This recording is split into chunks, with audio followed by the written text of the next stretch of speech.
product development is designed by 29-year-olds. It's tested with other 29-year-olds. It's optimized for 29-year-olds, and it's being sold to 60-year-olds. That's not a strategy. That's negligence. And the business impact is real. One thing that I've learned in all these years, and that's the advice I give to all entrepreneurs, is indecision has killed more businesses than bad decisions. Just make the decision. If it's a wrong decision, you can always change it. More often than not, you can change it. Indecisiveness is what really kills most businesses.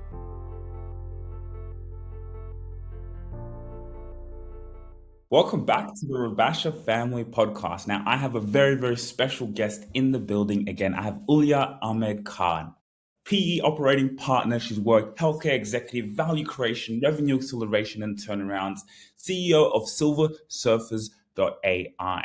Now, she's been working in the intersection with so many decades and years of experience with private equity, value creation, and healthcare operating leadership, partnering with investors, boards, and management teams to accelerate growth, expand margins, and reduce post-acquisition execution risk. Over the past decade, she's led and advised PE-backed and public healthcare businesses across Medicare Advantage, digital health, population health, life sciences, pharma, and healthcare services. And she's often stepped in as an interim CEO, president, or operating partner during periods of rapid growth, turnaround, or transition. Her work has typically spanned over commercial and operating diligence, pre-close, post-acquisition value creation, and operating cadence reset. Her value, revenue acceleration, and marketing expansion through pricing, go-to-market redesign, and leadership alignment, board-level partnership, and management team development. She has helped develop and scale businesses from early traction to over 600 million in revenue, driven 40 to 60% revenue growth in PE portfolio companies, and she supported successful exits to strategic acquirers. She's been known for translating strategy into execution, working shoulder to shoulder with management teams and advisory partners to deliver measurable results. And she has had an interest and a passion with engagements where strategy must be executed at speed and where hands-on operating leadership can materially improve outcomes. Ulya, it's a pleasure to have you. And you starting SilverSurfers.ai, the passion that you have, the problem that you saw in the marketplace. Can we actually start there? You know, before we go into this whole conversation, what did you see in the market that you said, wow, this is a way that I could serve people's lives? Marketing is all about storytelling. Dad, when we first started this business, what did you say to me? I said, yes, we do a podcast. Why? Because I want to tell our story. Why? Because I know the story builds a legacy. Builds a legacy. And that is exactly what we do here at ETS Rabasha Media. We market your story on social media so you could build a legacy for those who come after you, to build your business and your personal brand. Yeah, follow us on our platform. Go on our website, etsrabashamedia.com. This is about legacy, and it is about showing up on social media every single day, because if you don't show up, your competition will. Sure. So Gira, well, thank you again for having me as your guest, and welcome everyone. So my passion actually is longevity, wellness, and healthy aging, and especially as more and more people are pursuing this nirvana, the 100-year lifespan. One of the things that's happening is as we age, unfortunately, the lifespan and health span start to diverge, right? As one ages, you get more illnesses, etc. So one challenge that the population, boomers and others are facing is how do you keep your health span aligned with your lifespan? And that's a whole different story. But in that whole equation, I find that the digital piece plays a very, very important role. And especially last of the boomers turned 60 in 2024. So what we are seeing is the aging population controlling vast amounts of wealth like we have never seen before. So for the last couple of years, one of the phenomena that I was seeing develop in front of my eyes, like for the longest time, there was this whole thing about, the silver tsunami is coming. The silver tsunami is coming. Well, the silver tsunami has come, right? So it is upon us. So that event has happened. But now that the silver tsunami has happened, what's next? And one phenomena that I was really witnessing for the last couple of years in particular is the fact that people 50 and older are now controlling, in the US alone, their wallet size is $8.3 trillion. So they control, this is the wealthiest generation ever. So $8.3 trillion of disposable wealth in US, and globally that number is actually $15 trillion. So what's happening? And then, the 50 plus cohort is now 50 plus, 60 plus. They are all digitally very savvy. They know how to use computers. They are the ones who invented computers and the internet, right? The younger generation forgets that. But what's happening is the older adults are actually having a terrible time when it comes to digital experiences. Because, as we know, most websites and apps are built by 20 something year olds for other 20 and 30-year olds, right? That's, if I'm building something, I'm going to build it for somebody like me. So when you're younger, you're building it for the younger people. And that means that the older folks are having a terrible, terrible time. But the thing that I just couldn't understand, even as a business person, is people who have time and people who have money are being, for some reason, ignored and excluded almost from the digital economy, and I just couldn't get it. And so I started posting on LinkedIn and trying to sort of start a dialogue around that. But in addition to that, last year I just thought to myself, I don't think anybody is doing anything about it, and I shouldn't wait on the sidelines. I should just jump in and tackle this problem head on. So silversurfers.ai was the result of me saying, okay, let's change the dialogue. If you're a business person and you want to get better engagement, better conversion rates, a higher share of this $8.3 trillion wallet, at least in the US, then let's have a dialogue and let's talk about what it is that you need to do to make your digital assets more friendly towards older adults and people with accessibility needs. I'll stop there because at some point I will talk about the Web Content Accessibility Guide and American Disability Association guidelines as well. Okay. And before we get into that, let's actually break it down for the audience. We've had a lot of interest coming in to this webinar in terms of investors looking for companies to invest in around AI because that's such a big hot topic. And then we have just the everyday person who wants to come in and learn. So you wrote an article on LinkedIn that went viral in December, and it was a very, very interesting article. Can we talk about the day in the life of someone over 50? That person that you just talked about, let's talk about it now. Let's make this practical in terms of what you're talking about. You said, okay, the economy, trillions of dollars they're spending, and they go to websites or the technology around them. I see it all the time. I see it with my parents. I see it with my family. The way my mom, if I go to my mom's phone, all the words are like really, really, really big. I'm like, whoa, but it's easy for her to see her screen, right? Because she's 60 and she still looks young and she's vibrant, but the technology around, they're a bit, it's a little bit slower. So what's a day in the digital life of someone over 50? Can we talk about that, please? So sure. So you're talking about the article I posted on December 4th on LinkedIn. And the rationale behind that article for me was, okay, how do I bring this problem to life, right? How can people really relate to what's happening to people 50 and older in the digital world? So I invented this avatar called Sarah. And Sarah is 58 years old with a household income of $380,000.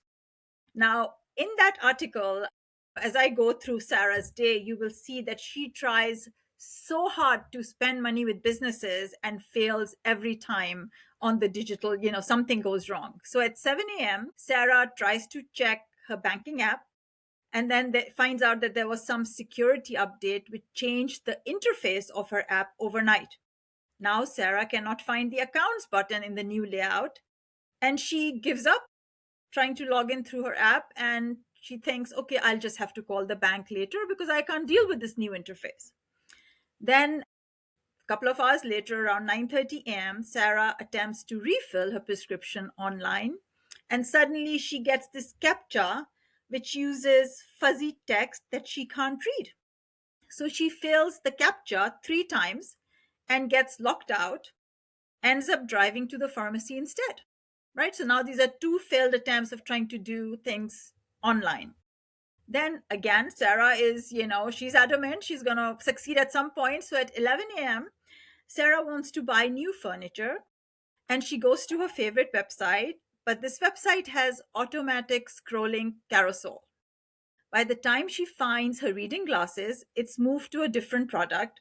She refreshes the page, the carousel resets, and she closes the tab in frustration. Again, this is, if you're an older adult, those scrolling carousels, etc., are really daunting and they don't work. Then again, at 2 p.m., Sarah needs to book a flight. So she goes to her airline website and the website uses 10 pixels, gray text on white background. That's her airline website. So in trying very hard to book a flight, she gets a headache in trying to just read what's on that website. Gives up again and books through the travel agent and ends up paying $45 extra in fees. Now, she's 58-year-old, close to retirement, every dollar counts, but what can she do? Something that she should have been able to do online. She failed because it's 10 pixels and gray text on white background. Just imagine that. Okay, well, fast forward, now it's 4 p.m. So Sarah tries to join a work video call. Again, the video app has updated with a new interface. Sarah then spends 5 minutes trying to find the join meeting button, arrives late to her meeting, just feeling extremely embarrassed, right? You can imagine, just through no fault of her own. Anyway, she's able to join that meeting. So one sort of success happened. She was late, but she was able to at least join the meeting. Then 6 p.m., she wants to order dinner delivery. She tries that on the app, and the app times out after 60 seconds. So Sarah is still deciding between menu items. And then she has to start over 3 times. And then she gets so frustrated that she orders from the restaurant that takes phone orders instead of trying to do through the web. So, okay, dinner did not succeed and she did a phone order. Then 8 p.m. again, she wants to watch the new series everyone's talking about through her streaming service. And she realized that the streaming service navigation is now really confusing. The search function is hard to find. So she spends another 15 minutes navigating menus and then decided to watch the cable TV instead because she just couldn't get the streaming service search function. So as you can see in this example, poor Sarah tried to spend money with 7 different businesses on that day. Most of them lost her business due to digital UX barriers, right? The user interface barriers. Fortunately, Sarah is not unique. She represents 51% of all consumer spending in the US. Sarah is part of the $8.3 trillion American silver economy. So here is what Sarah really needed. She needed consistent navigation that doesn't change overnight. She needed readable font, so 15 pixel size minimum, and she needed a good screen contrast. Sarah needed a clear, readable security checks rather than those fuzzy captcha things. She needed reasonable time limits for complex tasks. And, she kept timing out on certain things and just that wasn't reasonable time for her. She needs obvious buttons and clear calls to action, which she didn't find. The search functions that are easy to find and help options that are actually helpful. So none of these things are technically difficult, but all of them are currently very rare.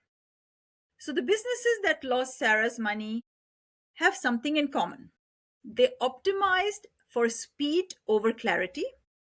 They prioritized minimalism over readability. They tested with 25-year-olds, not 55-year-olds. They assumed tech fluency they shouldn't assume. So the ones who could have won her business, they are already implementing age-inclusive design. They are testing with diverse user groups. They are measuring accessibility as a business key performance indicator. And they are capturing massive market shares while their competitors wonder why their conversion rates are plateauing. So Sarah has money. Sarah wants to spend it digitally. My question is your digital experience ready to take Sarah's money? Love the way you broke it down exactly there. Sarah has money, she wants to spend it. So Let me break it down even further because I have so many questions. Who is your customer Also for for Silver silver Surfer? for Who's your silver surfers, yeah, so our main customers are small to mid-sized businesses that could immediately benefit, right, that could immediately benefit by implementing some very simple things to make their sites more accessible and better for the older adult experience. So we have about close to 30 million small to mid-sized businesses in the US alone. And Sugira, one thing I actually did not mention is I also spent time last year um, developing. I wrote a paper called The State of the Silver Web, so 2025 reality check. In that, so, that was again, a lot of the companies that we analyzed are in the small to mid-size sector, but the result was abysmal. 90% of websites failed because of readability standards for older adults. 75% of websites were using touch targets that were too small for users with reduced dexterity. 60% had navigation patterns that assume deep tech fluency. 50% used time limits inappropriate for complex tasks. And yet, this demographic controls $8.3 trillion in annual US spending.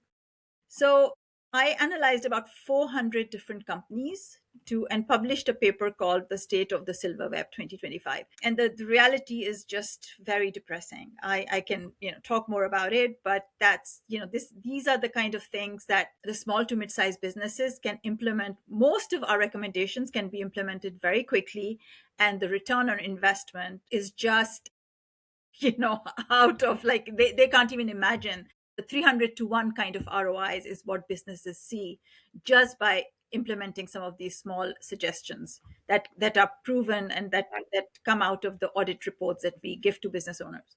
And just to, even make it a bit more in the practical sense, let's say me as a small business owner, Mhm. all of my customers are like my parents' age. They're over 50. None of my clients are 20 or 25, none of my age, right? So, like these small businesses, you just automatically assume that, oh, people like, you just assume, yep, they can go through the website and do these things. So, for someone like me who I'm incredibly time poor, I don't have time or my website, okay, to just get it done. If I come to Silver Surfer's AI, how does it work? How does it make my life easier by making things more accessible for my customers who are at that age? So one thing that's really unique about silversurfers.ai is we've done a lot of research into what makes for a delightful user experience for older adult population, right? Your $8.3 trillion controlling population. So we have eight different buckets. I'm not going to go into those, but we have split that experience into 8 different criteria. And based on that criteria, we assess the website. So we can assess any website for their performance across desktop, tablet, or mobile experiences. We then assign that website a silver score from 0 to 100.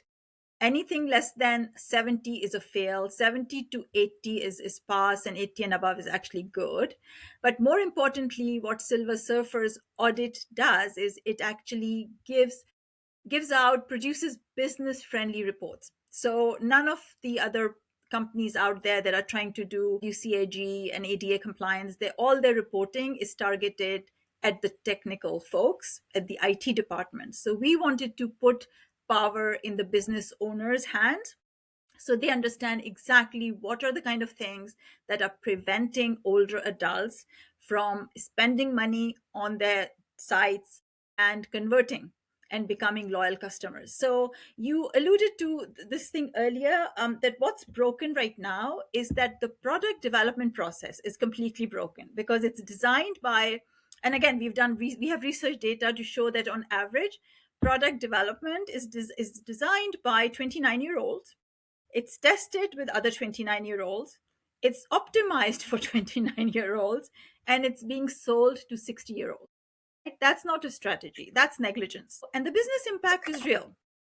Companies that fix this, they see between 15 to 30% conversion increases among the 50 plus population. That's not marginal improvement, that's transformational growth. See, what I don't understand is when businesses are looking for growth, they're looking everywhere, everywhere but their own in-house issues, right?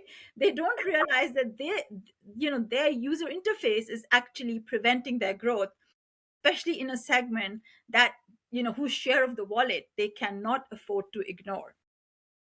For example, it's sort of 20% online sales post accessibility investment. The company Target, they saw a 20% increase in their online sales after they made some investments. Tesco, the UK supermarket Tesco, they added 1.4 million customers by sort of redesigning their website for accessibility. Wells Fargo in the US, the bank, they saw a 300 to 1 ROI on accessibility initiatives. Legal and General, the insurance company, they saw 371 to 1 ROI. These are all documented case studies. And these numbers are just like, they speak for themselves. So what I'm saying is that if you are a business, especially the small to, and I'm focusing on small to mid-sized businesses primarily. I mean, what we are doing is equally applicable to larger businesses, but the sales cycle for larger businesses and enterprise sales, it's very time consuming. And in the meantime, there is this whole small to mid-sized business segment that is struggling. So I thought that is the low-hanging fruit. Let's start by helping them first. So one of the things that all these businesses must consider is, for their user testing, they must include the 50 plus participants. And if they don't want to do it themselves, well, silversurfers.ai, we have a whole cohort of older adult testers waiting to go and test, do the testing for our clients. And then accessibility can't be a compliance checkbox, right? Accessibility should be part of the business strategy. I think that's how companies start to win. Developers also need to train in age inclusive design principles. Companies must measure conversion and satisfaction by age cohort. Modern design must mean it works for everyone, not that it looks cool to young designers. I mean, that's really not the way to go.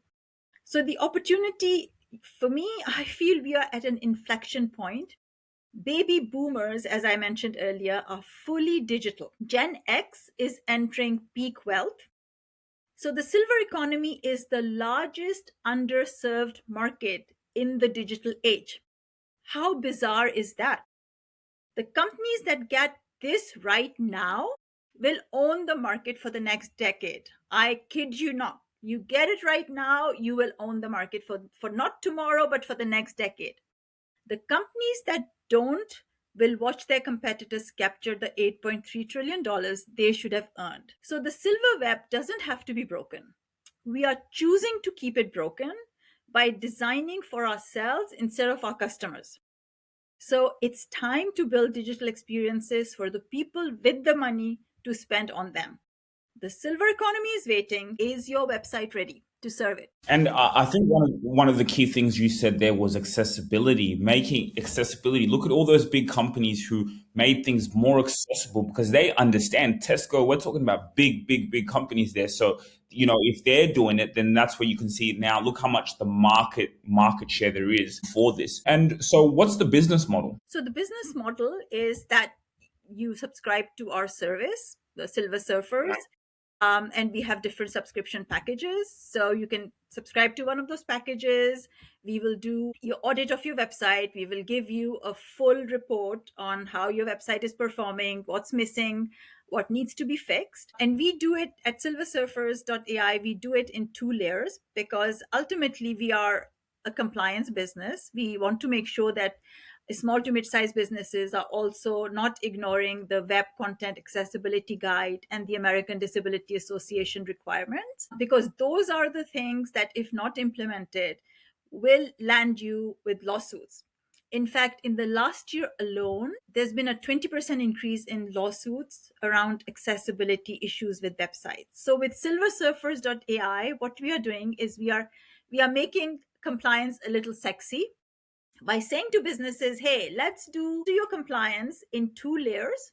The first layer is the silversurfers.ai audit, which does all the business friendly things. I mean, unfortunately, age itself is a disability, right? I'm aging myself. I don't like saying it, but age itself is a disability. So many of the things that are warranted by UCAG, Web Content Accessibility Guides, they are very much in line from a usability perspective. They're very much in line with what older adults need.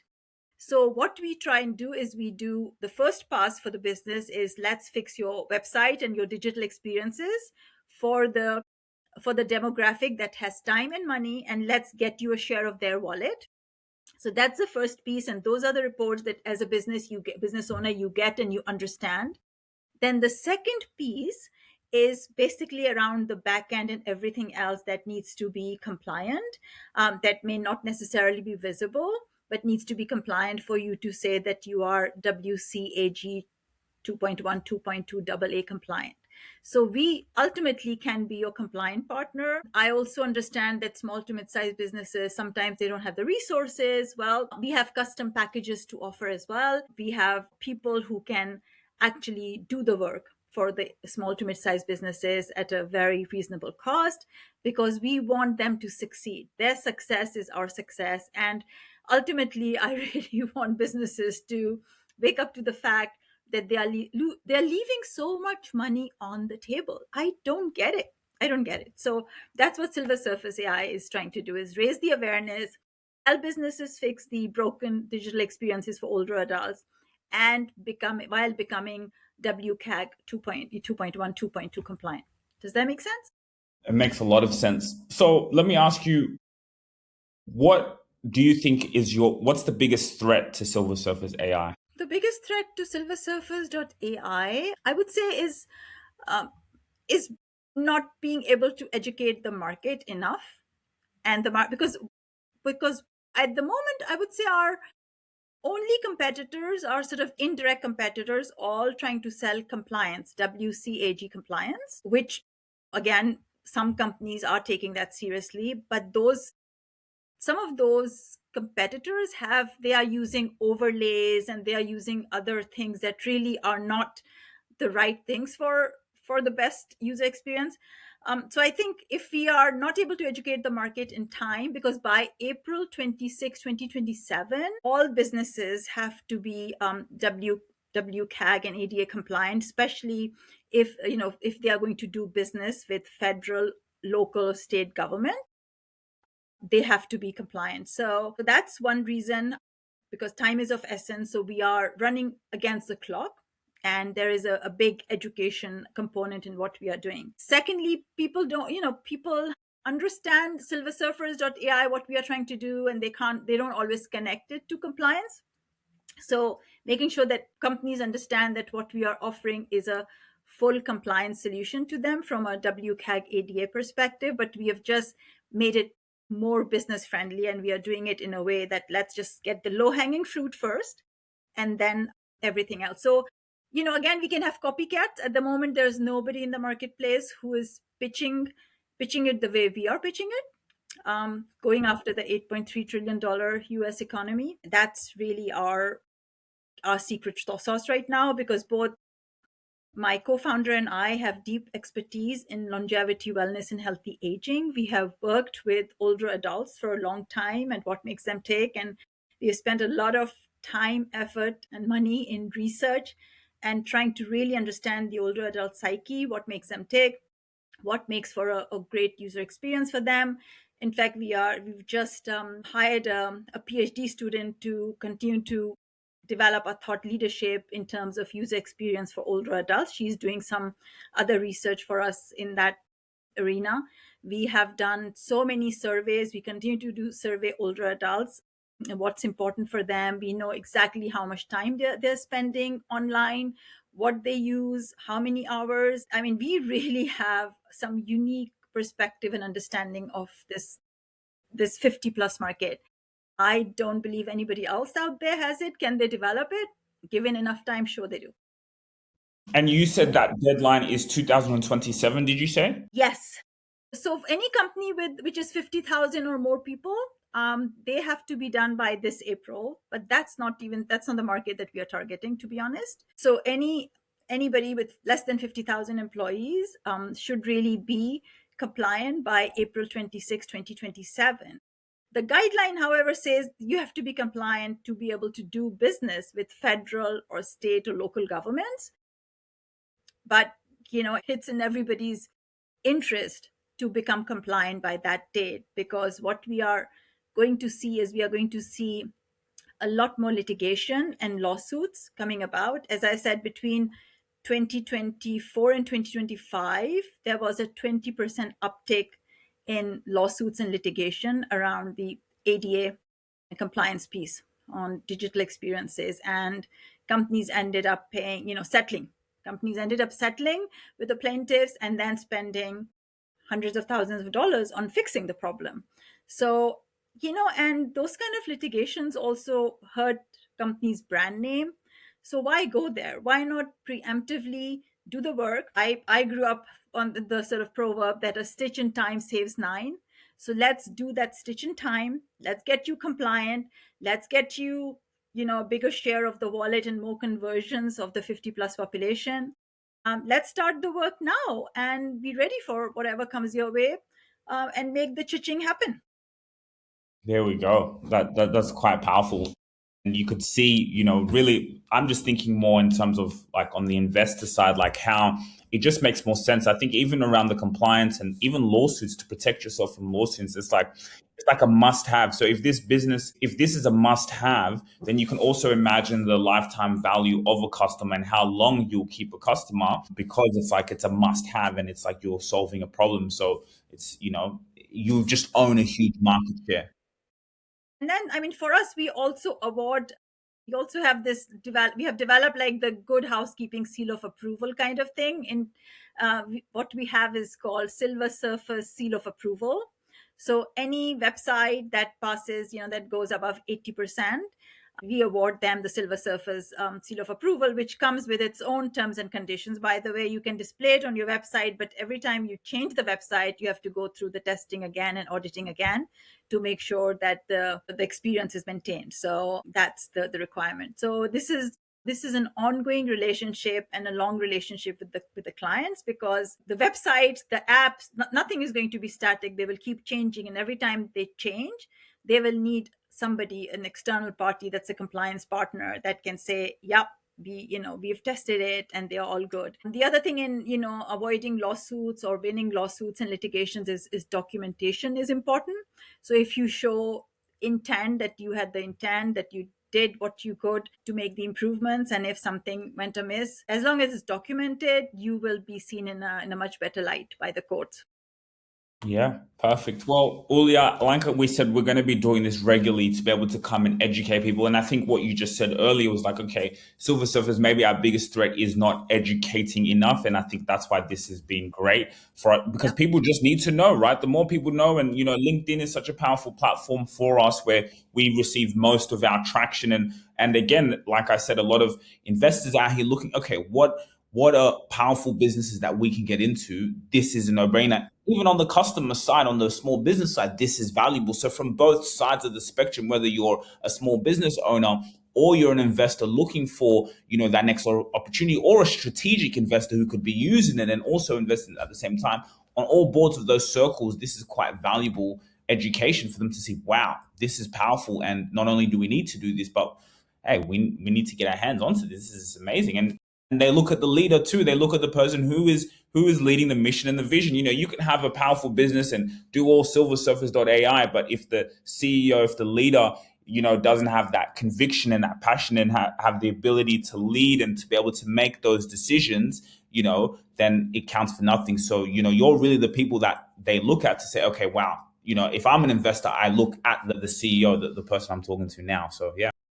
I'm glad you said that, because experience teaches you many things. And gosh, I've got lots of battle scars to show for the experiences I've had. And one thing that I've learned in all these years, and that's the advice I give to all entrepreneurs, is indecision has killed more businesses than bad decisions.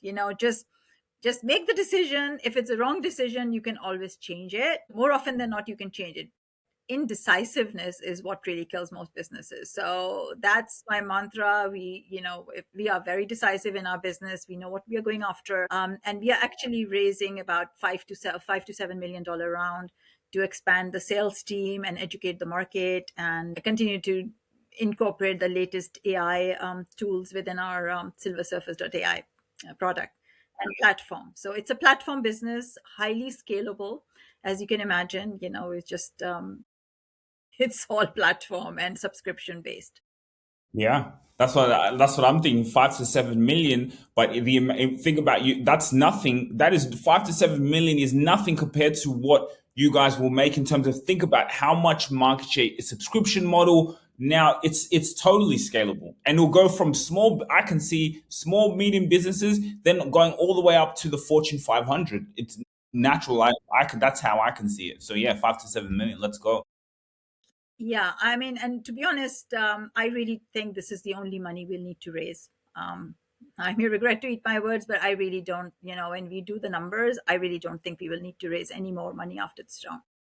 Yeah. So guys, as you heard it here, you better start running with to the table before it's gone, because this is a golden opportunity, and we're here to be able to help facilitate these opportunities and have these conversations. So Ulya, we're going to have another chat again, another podcast, as we're going to be doing this regularly to continue to educate people. So I'm excited for our next episode, and I want to thank you so much for giving your time to be able to express yourself and to add value to the world. That's what we're here to serve people. So thank you so much. Thank you, Sogira. And it really, for me at this stage of my life, it is about doing business and doing good and marrying the two up. So I think this is the ideal opportunity. If somebody wants to invest in a business that's also doing a lot of good, this is it. Yeah. Okay. All right, Ulya, Thank I'll let you. you have a wonderful evening. Thank you so much. Thank you. And thank you everyone for watching. Really appreciate it. Thanks, guys. Bye-bye. Hey, what's wrong? Bro, I'm stressed out. I'm running my business. I've got to serve my customers, but I need more customers coming in. I can't keep relying on word of mouth. Why don't you just use ETS Rabasha Media? Who? Well, with AI now, what they do is they go in, get your perfect clients, bring them in front of you. So all I got to do is run my business and he brings me opportunities. Think about it. You speak to 3,000 of your ideal customers, convert 1% of that 3,000. That's 30 people. 30 people in a room with you. Can you convert that? Of course I'll close them. I'm good at what I do. I just don't have time to be going and looking for my perfect client. Focus on what you love doing and let them bring you customers. When you win, they win, commission, ching. Sujira Rabasha, huh? Yeah, Sujira Rabasha. Go and Google them, man. Come on, take it to the bank. If you really enjoyed this video, make sure to click here, and I'm sure you're gonna love that one.